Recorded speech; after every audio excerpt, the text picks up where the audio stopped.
go. Nice to meet you all. Yes, meet you. So we have Angelica, hi Lynn, and then Dana, and then I'm sorry. I'm I see two. Caitlin? Yep. Awesome. Hi, Caitlin. I have a niece named Caitlin. That's So, great. Where are you guys at right now? So we're at the campaign office right now. Where is that at? So that is in downtown Long Beach. So 29, yeah. The address is 295 East 4th Street. So right in the heart of downtown. Yeah. Nice. You are having the girls with you to do some campaigning, huh? Yes, I know. They're a little antsy after school, as you know. They had a full day of school, but so how old are your little ones? Do you guys have kids? Yes, I have a 7-year-old who's going to be 8 next week. Oh wow, awesome. She's she just turned 5 last week on the 19th. Oh, great. That's awesome. Okay, terrific. Hey, Rex. There goes our next mayor of Long Beach. Okay. All right. Okay. How's it going? Oh my gosh. Well, thank you so much for being here. I was saying earlier, I can't imagine having a campaign and having a full-time job at the same time. Like, that's a lot of work. And then being a dad and just really trying to be present. So I really commend you on your efforts to your candidacy for the next mayor in Long Beach. I appreciate it. Well, yeah. I mean, it definitely introduces my family to these conversations. And like last night, we had a candidate forum and the girls came. And they were using bad language, bad words, and so sometimes it's like, Dad, were they, was that true what they said? And you got to explain it to them a little bit. But it's a once in a lifetime opportunity for the kids to see firsthand what it's like to run for mayor of an incredible city, a big city. And so it's an integrated educational experience that I wouldn't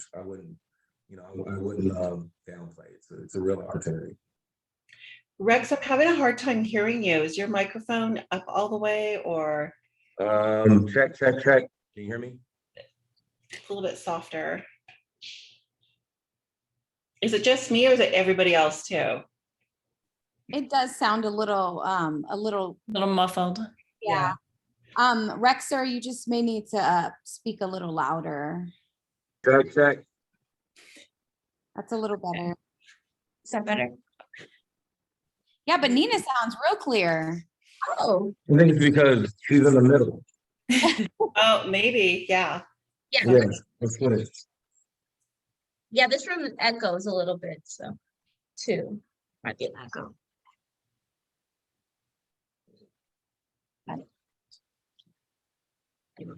All right. Is that better? Oh, much better. Yes. Okay. There. Great. Thank you. Sure. Okay, so tell us again, what were you saying? Oh, no, I was saying, for the girls to be able to see the campaign up close, it's gonna make a memory. They're never gonna forget this. To be out there and seeing their family engaging in these big conversations about the future of the city, and they listen, especially this one, my 7-year-old. She's a good reader, she's a good listener, and she analyzes and she asks really good questions. And so we turn it into great opportunities to make sure our children are enriched and that they benefit from this. Yes. Yep. So true. Yeah, I know.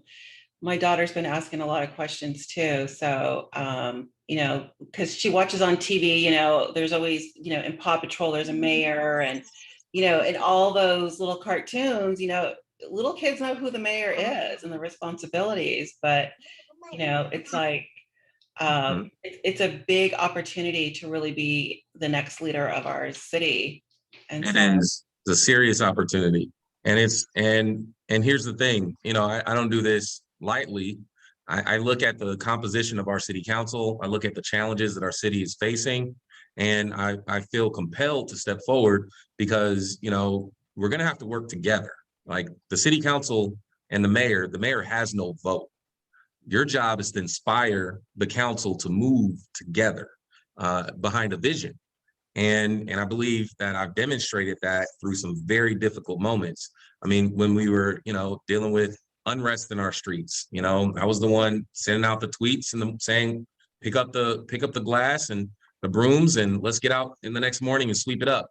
Right. When, we were impacted by homelessness and, we had to have a conversation. I said, we'll do it in our neighborhood. We'll open the city's first shelter, but we need the rest of the city to start stepping up as well. So leadership on those important sort of issues, I think, is what Long Beach is going to need moving forward. Someone that has a collaborative leadership style and a proven track record, and who's not afraid to lean into the big issues. And because we were doing pretty well prior to the pandemic. Unemployment was at historic lows. We're restoring services as a city. And the pandemic set us back, and we have a big job ahead the next few years to make sure that we recover from this pandemic, get back on track, and make sure that no neighborhood is left behind. And that's a really big job to do. True. Yeah. I live in East Long Beach, and I don't really see too much of the homelessness, but now I'm really starting to see it. Right. I know when I go to Orange County, like Santa Ana, you see people in tents, and it's just really heartbreaking. And I've always felt like, gosh, well, Long Beach really never had this problem, but now it's like, wow, they're here now. It's here. It's really visual. And so what's on your agenda to help that? Well, so here's what I'll tell you. It's not new for me. We've dealt with homeless encampments along the LA River for many, many years. I remember when I was a chief of staff before serving on the city council, we would deal with, you'd have an encampment, let's say it's in the river, but right next to the river is the Edison right-of-way. And right next to that is the 710 freeway. So you have 3 different agencies where you clean up encampment, and then folks will just take their things and just simply move to the next, move from the Edison right-of-way to the Caltrans right-of-way, from Caltrans right-of-way to LA County flood. And it's very difficult to manage. And we've been trying to manage that for many, many years. I think we've had some degree of success though. Our health department, we do a good job. We're one of only 3 cities in the state with our own health department, and we've done some innovations. Like we're leading this program called REACH. This is something that came out of our heart teams. I helped lead the establishment of this through our reconciliation process. It's modeled after Cahoots in Eugene, Oregon, which essentially takes nurses and clinicians and goes out and tries to address the chronic homelessness. But the challenge is we don't have to do it alone. So there's a lot more that we have to do. For me, it's, and I'll talk a little bit more about it. I actually rolled out my homelessness plan today on the campaign called the Hope Plan. I'll talk about that in a minute. But before we do so, I want to just take a minute and just tell you a little bit about us and why this issue is a bit personal for me. So I'm Rex Richardson. This is my wife, Nina. And our girls, Alina is this one, and Mila's over here on the iPad. There she is. And so we live in North Long Beach. We're homeowners. We're small property owners and landlords. We both work full time. And there's misconceptions that city council doesn't work. There's no way to live on $35K a year salary. All of our council members either work, private sector, public sector. I think I'm the only one that works in the private sector. And so I've worked in the private sector as long as I've been on the city council, so going on 8 years now. And I'm a manager for an infrastructure company called Crown Castle. It's a large telecommunication infrastructure company, publicly traded, Fortune 100 company. My wife, Nina, so she's an educator. You want to introduce yourself? Oh, sorry. I work at the University of Southern California. So I'm the associate director for their master's in business analytics program there. Oh, terrific. Right. And so I moved around a lot as a kid. I'm not originally from Long Beach. My father's in the Air Force, was born in the Air Force Base in Belleville, Illinois. And my mother was a welder at General Motors. And when they divorced, we moved around a lot. So I went to 14 different public schools across 5 different states. And, you know, we moved to find different opportunities, job opportunities. Housing insecurity was a big issue. This was the 80s. This was the 90s. These were wild times. We came to California when I was 11 years old on a Greyhound bus. It was my mom, my older sister, who's a year older than me, and my younger brother. And when we got here, we had a 2-bedroom apartment. My sister and my brother shared a room, and my mom had a room, and I slept on the couch.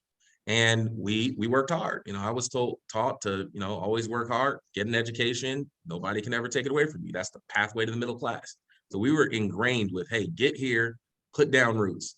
So that's what we did. My mom went to school to be a nurse. During the day, she worked at Arby's, and I worked at Jack in the Box, and my sister worked at the stationery shop. And we all made around minimum wage, but we chipped in. Like, my job was to pay the light bill.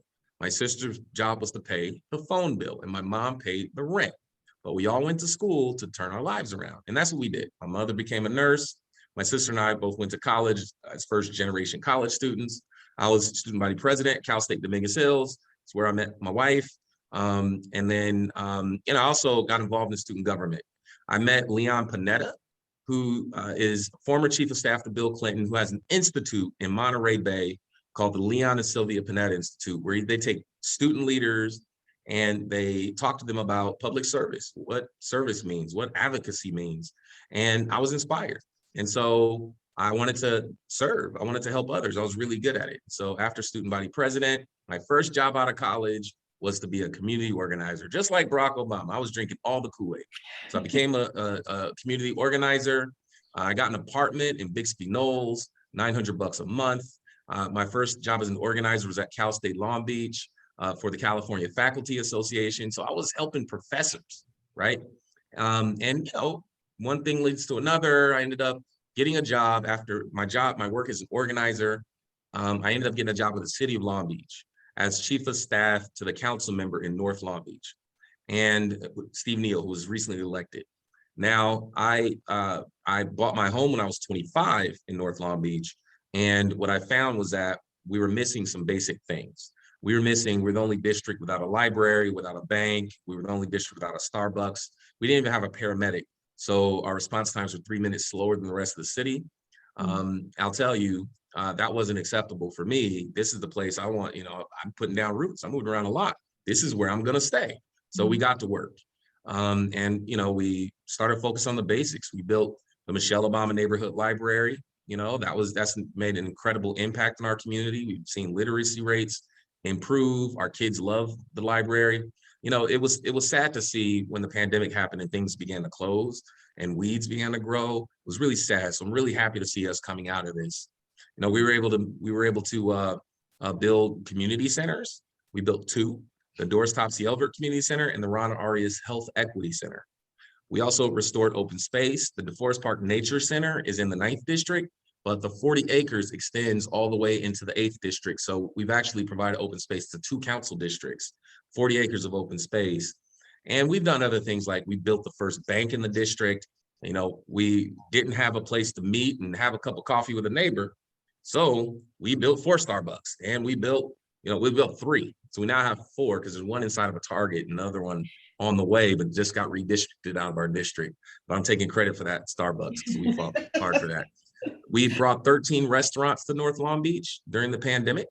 Those 13 restaurants, and it was restaurants and coffee shops, but what it did was help boost our revenue. So what we saw was in North Long Beach in the first quarter of the pandemic, we had a 37% small business revenue increase. And at that same period, in areas like downtown, we saw 59% decline. So it was a time when we were looking for signs of hope, and we found it in North Long Beach, where we were opening small businesses. In fact, a restaurant that, you know, was in the 9th district for many years, Sal's Gumbo Shack, they adapted to the pandemic, learned how to use Postmates and all of that.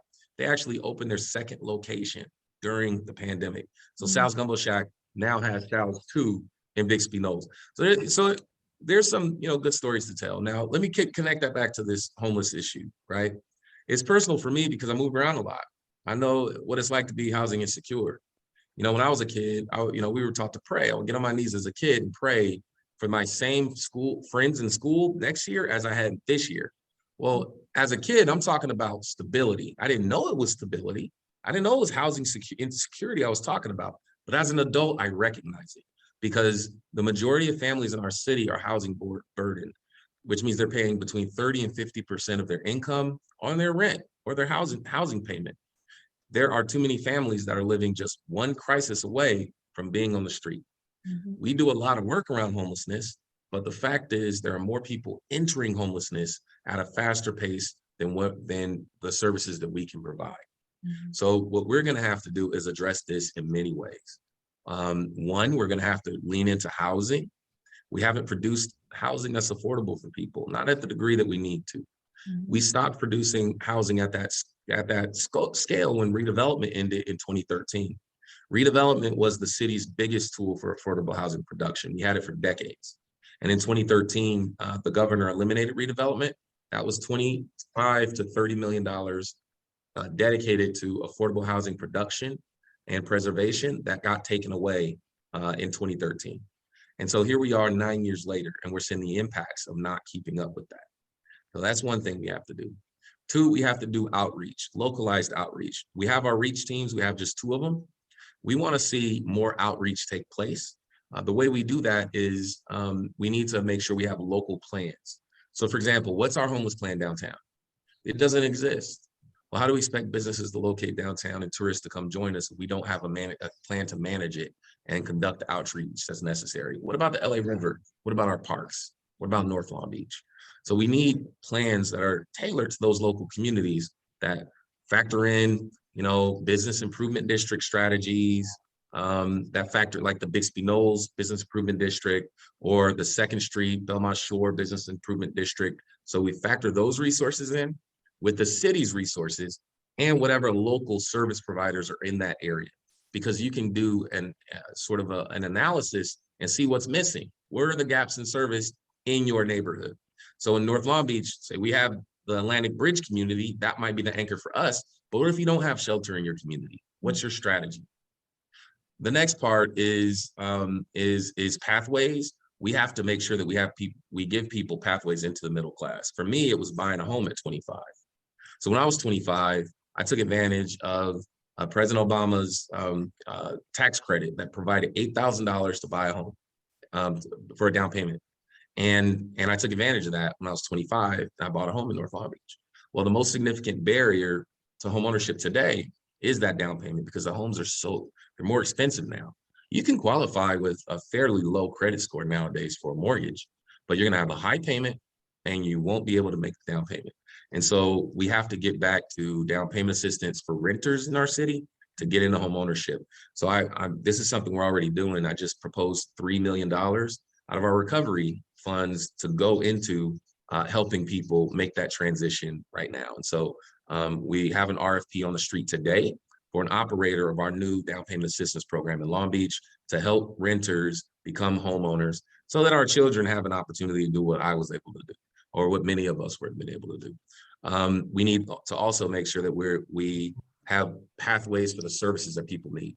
If people need substance abuse, if people need recuperative care, we need to be able to have a seamless pathway, one phone number that you call to access those services, because it's hard to navigate. The other thing is mental health. So 50% of those on our streets are dealing with economic issues, rising cost of housing, I can't pay my rent, things like that. But the other 50% are dealing with domestic abuse, behavioral health issues, mental health issues, and substance use. It used to be called substance abuse. Now we call it substance use, right? So how do we address that? Well, we have our own health department. We don't have our own mental health department. The county has LA County Department of Mental Health. That means their funds are being spent in our communities, but we don't have a lot of transparency or coordination on how it's spent and sort of any local control over that. That's not how it has to be. There are a number of cities who have local control over those mental health dollars. So they're deploying substance abuse, substance use support, drug use support, deploying those things locally, outreach. So for example, Laverne, Claremont, Pomona, they have Tri-Cities Mental Health Collaborative. So they get funded directly. The funding doesn't go to the county, it comes to those cities directly. and they do all their mental health outreach themselves. Imagine if Long Beach did all our mental health outreach locally. Imagine if we leveraged our hospitals, if we leveraged our local service providers and created a seamless system of care for individuals experiencing mental health.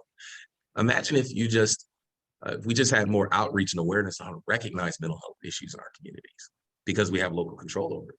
Local education in our schools around mental health issues. Imagine if we caught it early with our youth in Long Beach. We'd have, imagine how much further ahead we'd be, right? And so we have to think comprehensively in the upstream about homelessness. I've seen proposals of like prosecuting homeless and all that stuff. Look, it's you put a homeless person in jail, they're gonna be right back. You know, as soon as you let them out, they're gonna be right back, and we're gonna be on this constant hamster wheel. What we have to do is think upstream. We have to think comprehensively, because the state and the federal government are not going to bail us out. Long Beach has to evolve and just acknowledge that this is what it takes in order to maintain our quality of life. So I've talked a lot about that. I'll pause because I know there's other issues I'm sure you want to talk about. Well, that mental health is really important. I know, being the founder of Long Beach Moms, we have a lot of parents asking about, what services are available for their children and for themselves, and even just trying to call their therapist that was referred to them through their mental health network or whatever. There are just not enough mental health workers out there to support the demand. And so, it's really tricky when you're Googling free mental services in Long Beach. Right. 1,000 things pop up. And so Right. I don't know how to direct those questions for support. So think about it this way. If you run into an emergency, you call 911. But what happens if there's a mental health crisis? Where do you call? The county is standing up a number. There's a new, it's not 61811, something. There's a new number that's going to deploy nationally that will go to a regional call center.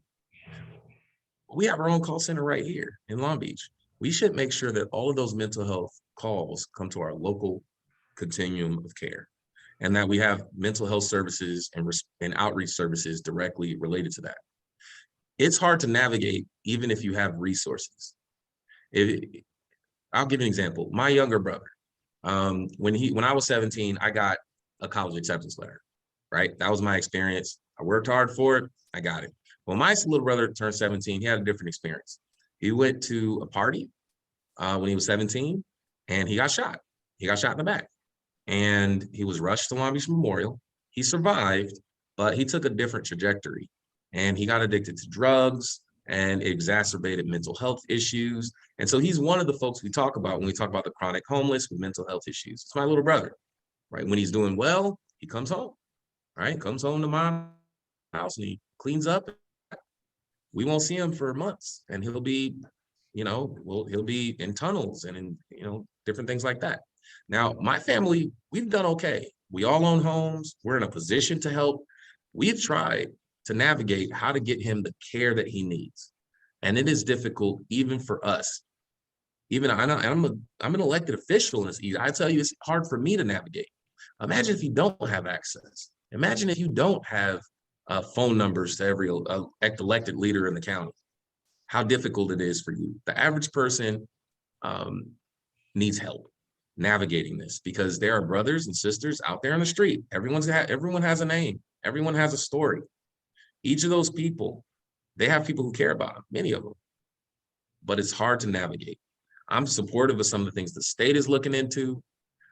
State's looking into things like care courts that are going to look at things that you can require services, orders that you can place on someone to get care, and other things that local cities don't have the power to do. But the state could require someone to go into rehab or to do this or to do that. Other states do it. There's a fine line about sort of your freedoms, but also we have to acknowledge we are in a real humanitarian emergency.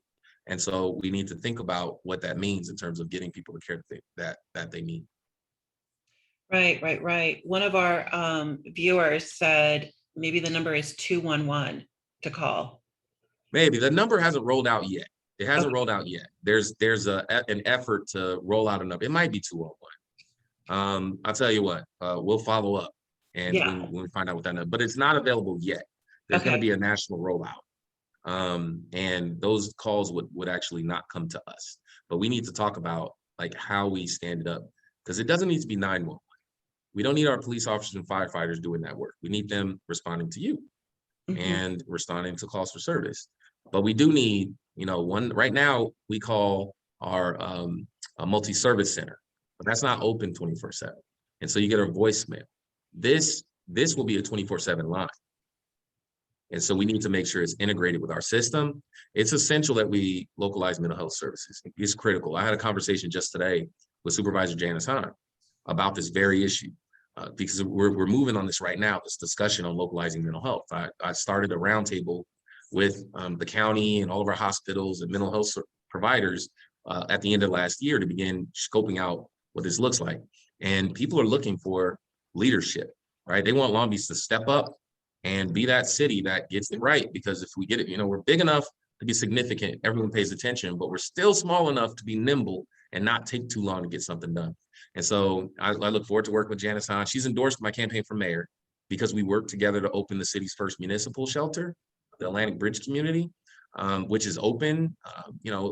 I heard the other day, the Atlantic Bridge community doesn't exist. Oh yeah, it exists. I spent a lot of time there.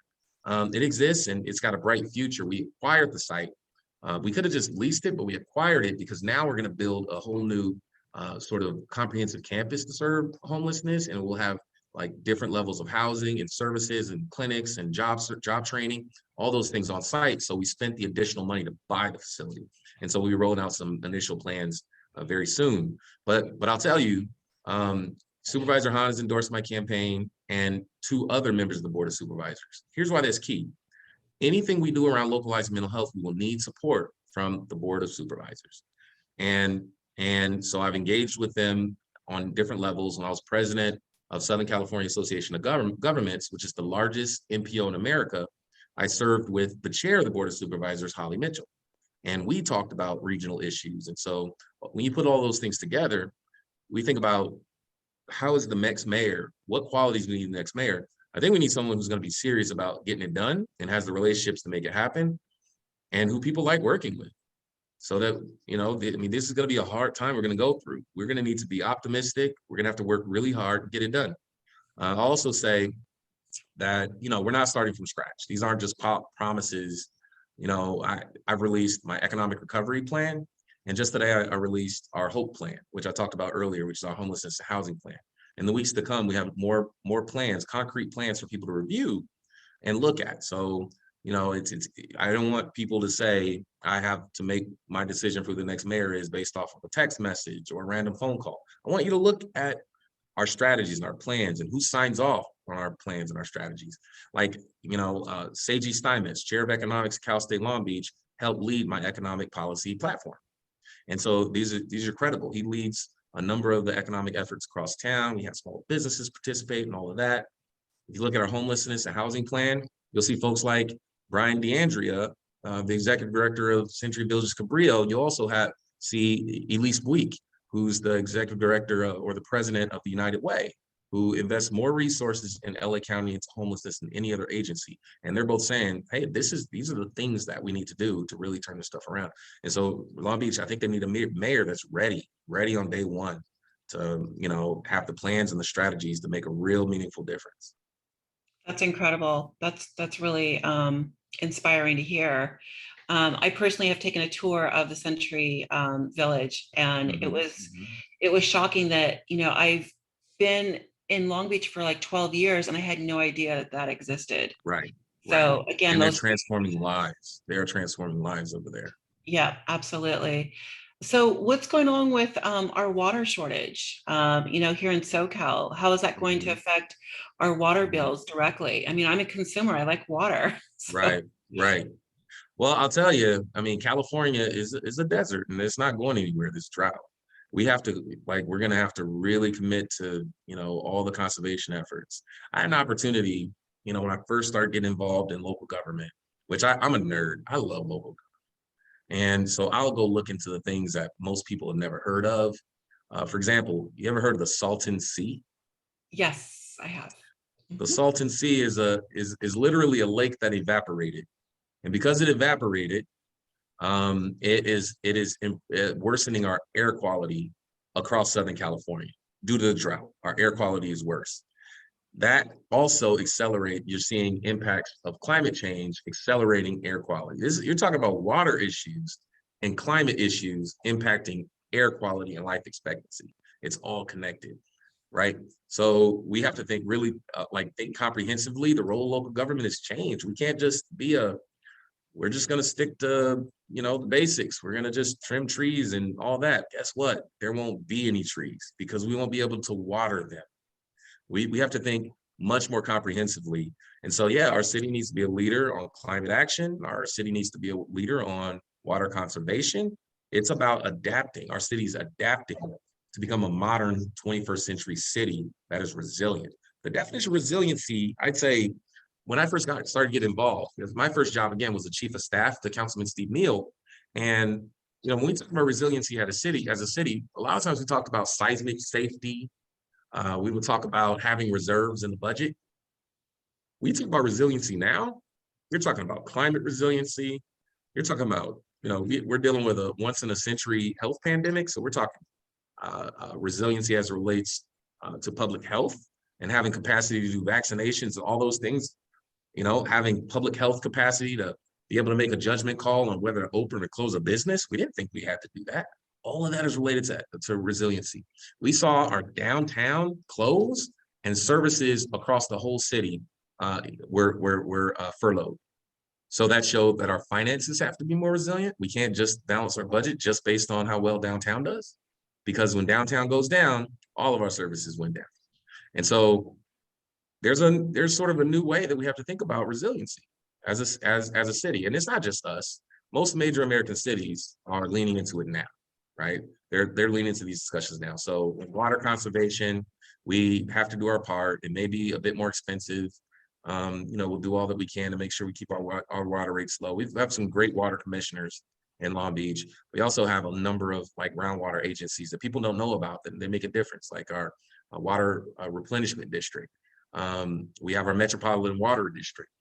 These are districts that maintain different parts of the water sort of circle. I don't know, the water world. There you go. Different parts of it, right? Like the groundwater. You've got the agencies that buy the water from other agencies. We get some water from the Hoover Dam. We buy a lot of water from up north. And so all of that together is how we provide water. So we have our own local water utility, which is great because we're the ones who provide the direct service. We're the ones who integrate with all those agencies and provide direct service, which gives us a lot of control over what we do. So yeah. That's great. Good. Mm-hmm. Okay, one last question for you. So a lot of moms, they want to go back to work and they're having trouble finding childcare, affordable childcare. They're like, gosh, Absolutely. It is so expensive. Why even go back to work? What is the city doing? What kind of services are they rolling out or that you want to roll out to support, our local workforce? Have you heard of the Great Migration, the Great Resignation? Yes. Mm-hmm. Great resignation is what we're seeing today. As people are going back to work, their quality of life and the things they think about are different. They value them differently. They were able to see that staying home, they were able to take better care of their children, or they made it through when otherwise they thought they weren't able to. And then I think a lot of sort of the corporate America and all of that had these stigmas against working from home, just realized that sometimes people can be more productive by working from home. And so all of those things are changing. What I will tell you is, childcare is incredibly important. I remember, when the pandemic first hit, my wife, who works full-time, and I work full-time, were working at home in different rooms on laptops. The kids were out of school. They were 2 and 5 at the time. So you couldn't just stick a 2-year-old on a laptop. So we had to alternate between who's going to take a work meeting and who's going to be with the 2-year-old. The 5-year-old was in her first year of kindergarten. So she was able to do some Zoom stuff, and she already did some virtual stuff prior to, so she did well, right? But imagine, so sometimes we hired somebody to come to the backyard and help, our 2-year-old work with numbers and letters and basic stuff. But imagine if you didn't have the resources to hire somebody to come in What if you didn't have a backyard? What if all of you live in a 2-bedroom apartment like I grew up in? It's very, very difficult. So if you look at my platform, and it's published in our economic recovery platform, childcare is a part of it. Childcare is a part of my economic recovery plan because it's sort of the curtain's been drawn back, where if we want everyone to have an experience to thrive economically, the city has to get into the world of supporting early childhood education and childcare. And so one thing that I'm interested in, and this is kind of highlighted in the plan, I want to see I would love to see a universal pre-K for every 4-year-old in Long Beach. Oh, yes. That's something that, I mean, there's only a gap of who doesn't get it. There's only a gap. It costs about $3 to $5 million a year to provide that. I would like to see our College Promise expanded to make sure that every 4-year-old in the city has access to childcare. This is something the city can do as a facilitator, right? Of the private childcare agencies, the nonprofit childcare agencies, and our public. We help close that gap. We can, we need to think about what our after-school programs look like and what the role libraries and parks play in that. Kids get out of school at 2 o'clock. People don't get home from work till 6. Right? I mean, so if you look at my platform, it's really a working families platform. It's a platform for working moms and dads. If you think about the stuff I did on council, like when I was sworn in the city council, we announced that Nina was pregnant for the first time. We had no children when I ran for office. I have a 7-year-old and a 5-year-old now. Like, it's grounded me completely differently. Just being able to see all the things that you need to, there she is, all the things you need to sort of balance. When you're working full time, you're serving your community, you want to be present and raise your children, you want to support your spouse. All those things are important. So some of the things I did on council was, I led a father-friendly initiative. What do fathers need? What do fathers need? How about you put some changing tables in the men's restrooms too? Serious. I advocated to put changing tables in the men's restroom because I was walking around with kids strapped to me, right? Strapped to me, and when I need to change their diaper, there's no changing tables in the men's in the men's restrooms. I mean, those are just some of the basic things. We talked about prior to the pandemic, we were actually exploring childcare for council meetings, prior to the pandemic. And we almost got there. The whole plan was when we move into the new city hall, have childcare access available. That was a plan. That was one of the plans that when the pandemic started, like we just now got back to in-person meetings. That's something I look forward to, re-engaging with as mayor. And so I think childcare is incredibly important. Early childhood education is important. We've got a great story, great resources in Long Beach. I just think, we just need to make sure it's a priority. The needs of working families need to be placed, need to be prioritized in our city because that's the majority of people who live here. It's proud working families who just want an opportunity, Absolutely. Yeah. I've always, thought about the bathroom changing situation, it's like, gosh, so much falls to the mother, but when you're the father in the situation, you don't have a choice to help in the way that you want to because the tools just aren't available. It's like, wow, what a real big imbalance, right? So that would be really helpful. So wow. And some of the things, and it's been taboo to talk about in many ways, but I'm proud Long Beach is leaning into it.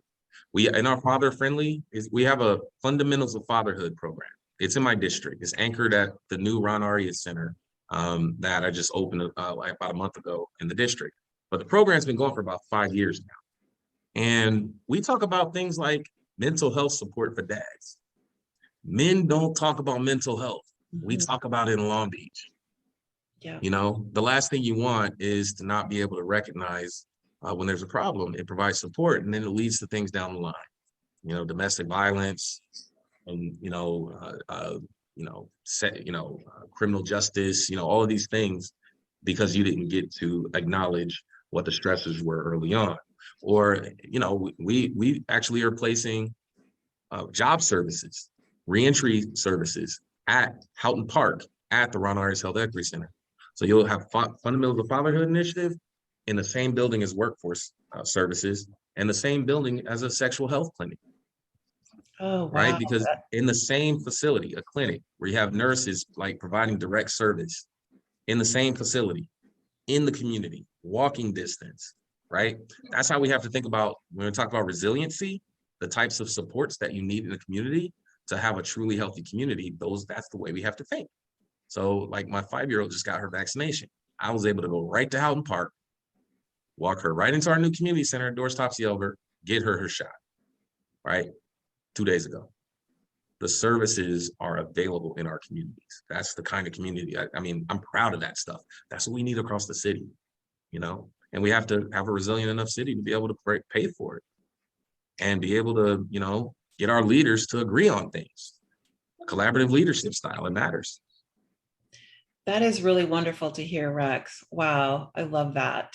That's I have a good story to tell. My goal in this campaign is there are so many people who want to tell negative stories about our city. I just think we have a better story.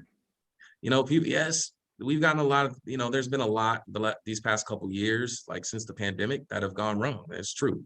But I also have seen a whole lot of things go right. And I want to build on those things. You know, we just have a better story to tell. This whole, we got to do this in our city and do all that in our city. Look, our city is made up of people. It's not made up of buildings. It's not made up of reputations. It's not made up of statistics. A city is made up of people, period. And when the people are hurting, city hurts. When the people are thriving, the city thrives.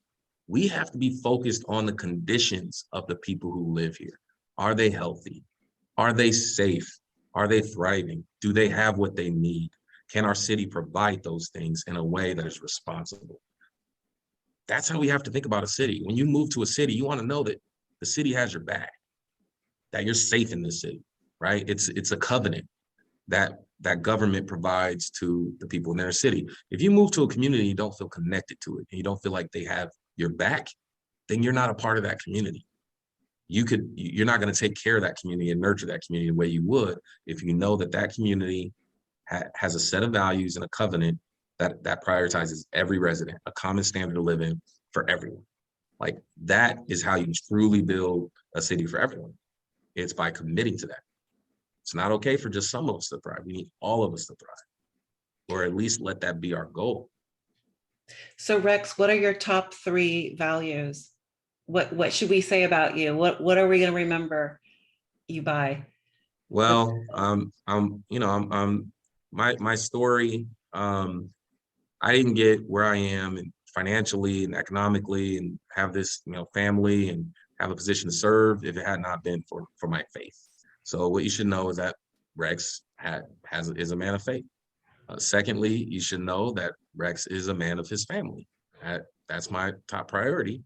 And then you should know that Rex is a man for the community. I feel like I have responsibilities to those 3, my faith, my family, and my community. Because to me, that's a part of our purpose as leaders, to make sure that part of our social responsibility. We're all part of the same social fabric, right? So what happens to my neighbor affects me, right? So that covenant, that's a part of my commitment. I was raised with this, my commitment to community.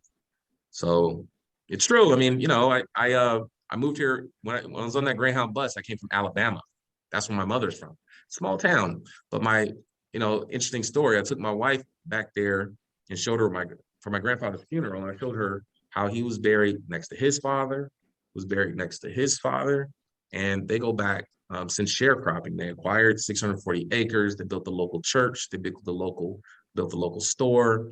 And there's a real deep commitment to community. You have a responsibility to your neighbor. That's a value that has sort of been instilled in me through my values as a family man. So those are 3 things you should know. Rex is a man of faith, Rex is a man of family, and Rex is a man of community. Wow. Thank you so much. Thank you so much for taking the time out to share your values and your stories and your vision with the Long Beach Moms community. I really appreciate that. Absolutely. Well, thank you so much. It was great to talk with you, and invite me back sometime. I will, definitely will. Great. All right. Thank Take care. you so much. All right. Thank Bye, you. Rex. Bye.